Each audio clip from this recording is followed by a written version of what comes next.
Congressman, thanks so much for joining us today. At the top of the show, we played a soundbite from you over the weekend talking about how you're getting certified letters from friends and family saying that you've been possessed by the devil. I mean, that's got to hurt in a personal way. There's also a number of your colleagues, mostly Democrats, saying, and some Republicans, saying that they've been receiving death threats. They feel like their lives are in danger from those who vehemently support Donald Trump and think that the election was stolen. Are you getting that same amount of vitriol in that way as well? You do, and it's hard to tell, is that do the majority of people feel that way? Don't they? Because again, if somebody's happy with you or agrees, they're not really seeking out to send those kinds of messages. But all that does to me is it really doubles down the importance of the mission of kind of restoring people's faith in the institution of government and in being optimistic about the future of their country, because we have peddled for too long in just darkness and division, and it's just created an untenable situation like we've all seen.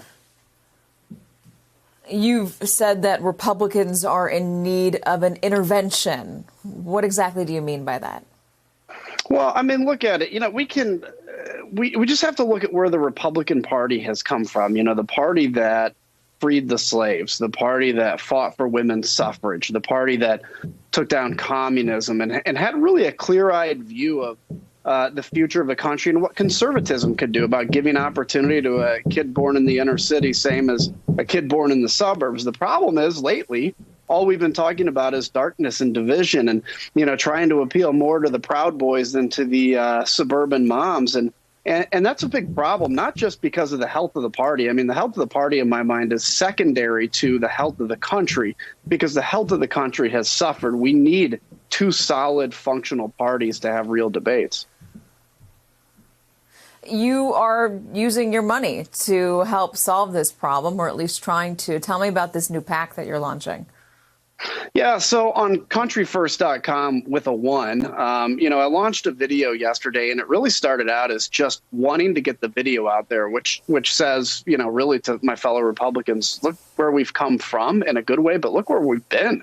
And here's an optimistic view of the future. But the outpouring, the response has been pretty incredible of people that have felt disaffected from Republicanism, some Democrats that say we need a healthy Republican Party. And I think a lot of people that are sitting there on the edge going, man, I'm thinking about leaving. I don't have a home to go to. And it's presenting that alternative to say we're a GOP that's not about Trump first. It's about country first, real basic stuff, but has been lost in kind of the malaise of the last few years. How confident are you of that? Because your colleagues are all mostly running towards Donald Trump. I mean, there was a moment where there was some breakage. I mean, Kevin McCarthy stood on the House floor and said that Donald Trump bears some responsibility for what happened on January 6th. You had Lindsey Graham saying that enough is enough. He's done. He's out. And then he was on a plane with Donald Trump 2 days later. So it feels like the majority of the party is still firmly on the side of Donald Trump. Is this going to mean a split within the Republican Party? There will be like a Trump party, a MAGA party, Patriot Party, whatever he wants to call it. And then what was left of the Republican Party?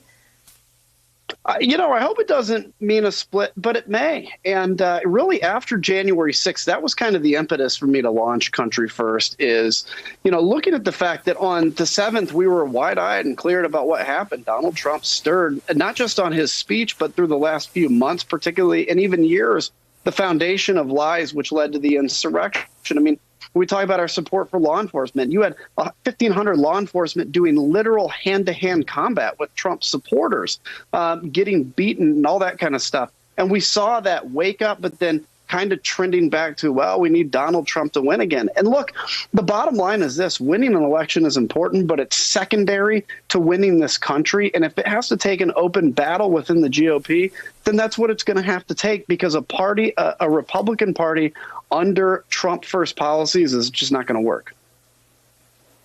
Kevin McCarthy is meeting with Marjorie Taylor Greene. Kevin McCarthy, as we said at the top, met with Donald Trump. Donald Trump called Marjorie Taylor Greene and expressed support for her. Do you have any expectation that he's going to, take her off the education committee at the very least, or tell her?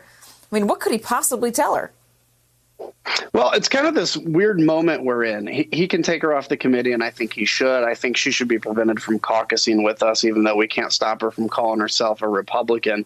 But we're in this moment where somebody like Marjorie Taylor Greene, who says crazy stuff, whether she believes it or not, I don't know, but she becomes instantly famous. That's all she wants. She wants to be famous and raise money off this. She's probably raised a ton, and everybody knows her name. And that's been the kind of brokenness of politics lately, is you see these people that want to just go out and be famous, and they don't care about or understand the damage that they're doing to the democracy. And it's time for people to have a place to go, which is why I launched the Country First at countryfirst.com. It's just like, there's so many people that said, I don't know what to do and I don't know where to go. And I don't know where this movement's going, but I know we need a movement, and that's where that's where we're at.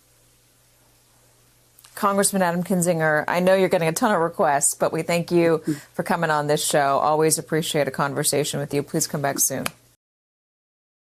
Hey, thanks for watching our YouTube channel. You should know that you can follow today's top stories and breaking news and catch up on your favorite MSNBC shows all in one place.